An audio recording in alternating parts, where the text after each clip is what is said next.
स्वागत है दोस्तों आपका फिर से एक नए वीडियो में। तो दोस्तों आज के इस वीडियो में हम बात करने वाले हैं एचएफसीएल लिमिटेड के बारे में। एचएफसीएल का जो शेयर है इसकी हम बात करेंगे।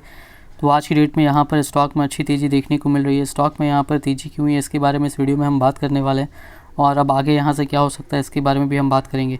इस स्टॉक के बारे में दोस्तों मैंने आपको कल ही की डेट में वीडियो बना करके बताया था कि Q1 का रिज़ल्ट हालांकि अच्छा नहीं आया, लेकिन उसमें कोई घबराने वाली बात नहीं है। लॉन्ग टर्म के लिए शेयर जो है वो काफ़ी अच्छा होने वाला है। और यहाँ पर कल जो है कंपनी के एमडी की ओर से भी यहाँ पर जो बयान आया था वो भी मैंने आपको बताया था। उन्होंने बताया भी था कि Q1 का रिज़ल्ट क्यों ख़राब आया और आगे क्या हो सकता है वो भी उन्होंने यहाँ पर बताया था। और अगर आप लॉन्ग टर्म का सोच रहे हैं तो शेयर कितना अच्छा हो सकता है ये कल की वीडियो से ही आपको यहाँ पर समझ आ गया होगा। अब यहाँ पर आज जो न्यूज़ निकल कर के आ रही है, आज तेज़ी क्यों है इसके बारे में इस वीडियो में हम बात करने वाले हैं। तो चलिए दोस्तों वीडियो को शुरू करते हैं। अगर आपने चैनल पर पहली बार विजिट किया है तो चैनल को सब्सक्राइब ज़रूर कर लीजिएगा और नोटिफिकेशन बेल का आइकन भी प्रेस कर लीजिएगा। आपको इस चैनल पे शेयर मार्केट से रिलेटेड लेटेस्ट वीडियोस मिलती रहती हैं, और एचएफसीएल से रिलेटेड जब भी कोई भी अपडेट आएगी बिल्कुल आपको इस चैनल पे मिल जाएगी। दोस्तों अगर हम बात करेंगे एचएफसीएल की तो यहाँ पर देख सकते हैं इसकी जो प्रीवियस क्लोजिंग थी वो 63 रुपये और 20 पैसे पे हुई थी, और आज की जो क्लोजिंग है वो 64 रुपये और 75 पैसे पे हुई है 2.45% की तेज़ी के साथ।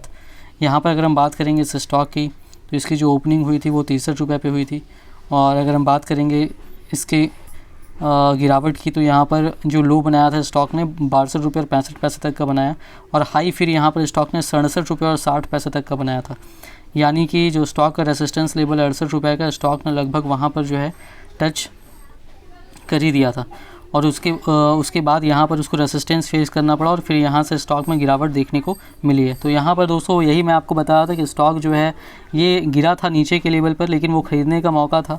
जिन्होंने इसको ख़रीदा होगा 52 रुपये के आसपास, उनको यहाँ पर ज़बरदस्त तरीके से ऑलरेडी वो प्रॉफिट में चल रहे होंगे। और इसलिए मैंने कहा था कि जब भी इस स्टॉक में गिरावट हो तो ये ख़रीदारी का मौका है। ये स्टॉक जिस तरीके से काम कर रहा है लॉन्ग टर्म अगर आप कम से कम 5 साल का सोच रहे हैं तो बहुत अच्छा यहाँ से आपको कई गुना प्रॉफिट बना करके दे सकता है। और फिलहाल ये 68 रुपये का जो लेवल है यहाँ पर रेसिस्टेंस आज भी इसको फेस करना पड़ा है। यहाँ पर अगर स्टॉक की बात करेंगे तो यहाँ पर आप देख सकते हैं Q1 अच्छा नहीं आया तो एक दिन गिरावट देखने को मिली, लेकिन अभी फिर से यहाँ पर ये जो है तेज़ी आज की डेट में देखने को मिली है इस स्टॉक में।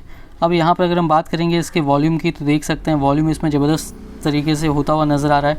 एनईसी की ही केवल वॉल्यूम की बात करें तो 1,30,12,668 शेयर्स का वॉल्यूम यहाँ पर आज की डेट में हुआ है। काफ़ी अच्छा वॉल्यूम हुआ है। अब अगर हम बात करेंगे बीएसई की तो बीएसई पर भी जो वॉल्यूम हुआ है वो यहाँ पर 18,08,558 शेयर्स का हुआ है। तो अगर हम बात करेंगे यहाँ पर टोटल वॉल्यूम की तो 1.5 करोड़ का वॉल्यूम आज अप्रॉक्स नज़र आ रहा है इस पर एनईसी और बीएसई को मिला करके, जो कि काफ़ी अच्छा वॉल्यूम यहाँ पर है।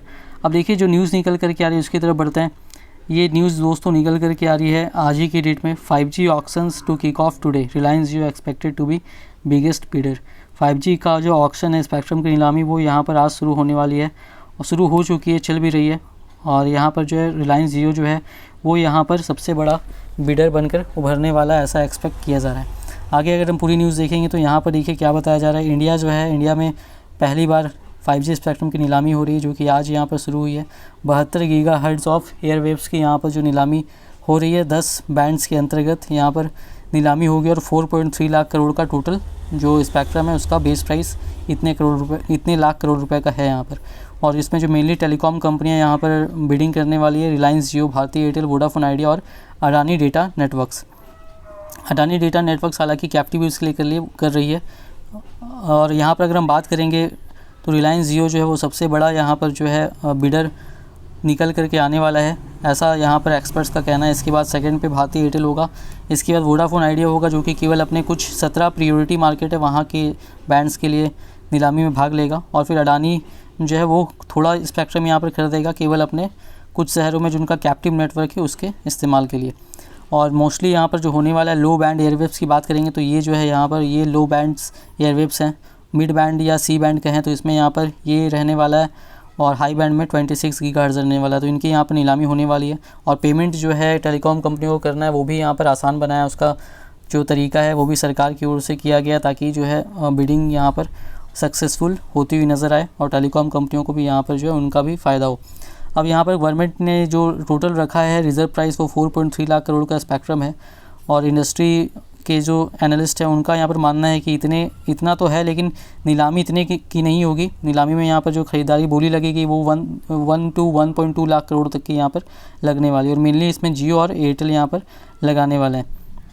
अब यहाँ पर अगर हम बात करेंगे तो टोटल जो यहाँ पर स्पेक्ट्रम है, अगर हम उसकी बात करेंगे जो बेचने के लिए यहाँ पर रखा गया है वो 54 बिलियन US डॉलर का है, लेकिन यहाँ पर नीलामी उतने की नहीं होगी। नीलामी में जो उम्मीद है वो यहाँ पर 13 से 20 बिलियन डॉलर तक की यहाँ पर बोली लगने वाली है, यानी कि 1 से 1.5 लाख करोड़ के बीच यहाँ पर लगने वाली है। जेफरी की रिपोर्ट है, उसमें ये बात यहाँ पर कही गई है। अब यहाँ पर अगर हम बात करेंगे तो रिलायंस जियो जो सबसे बड़ा बिडर यहाँ पर उभर करके आने वाला है, ऐसा उम्मीद की जा रही है, जो कि 6 से 11 बिलियन डॉलर के बीच यहाँ पर लगा सकता है। यानी इंडियन रुपीज़ में अगर बात करें तो 48,000 करोड़ से 87,800 करोड़ रुपए के बीच में स्पेक्ट्रम की नीलामी में यहाँ पर बोली लगा सकता है। भारतीय एयरटेल जो है वो 5 से 6 बिलियन डॉलर तक का लगाएगा, यानी 40,000 से 48,000 करोड़ रुपीज़ तक का लगाएगा। और यहाँ पर अगर हम बात करेंगे वोडाफोन आइडिया और अडानी ग्रुप की, तो वो यहाँ पर लिमिटेड कुछ ही उनका जो यहाँ पर रहने वाला अमाउंट वो थोड़ा इनसे काफ़ी कम रहने वाला है। अब यहाँ पर बात करेंगे तो अर्नेस्ट मनी डिपॉजिट जो EMD की रकम देखें तो वो भी यहाँ पर रिलायंस जियो की सबसे ज़्यादा थी, 14,000 करोड़ थी। और जो ज़्यादा यहाँ पर टारगेट वो करने वाला है, जो उम्मीद की जा रही है कि 100 यूनिट्स ऑफ सी बैंड खरीदेगा पैन इंडिया में, फिर 800 से 1150 यूनिट 26 गीगाहर्ट्ज़ MMFs खरीदेगा, ये भी पैन इंडिया में खरीदेगा। और इसके बाद अगर हम बात करेंगे तो 800 मेगाहर्ट्ज़ बैंड भी वो कुछ अमाउंट में ख़रीद सकता है। इसके अलावा जियो जो है 330 यूनिट्स ऑफ 700 मेगाहर्ट्ज़ एयरवेव्स भी खरीद सकता है।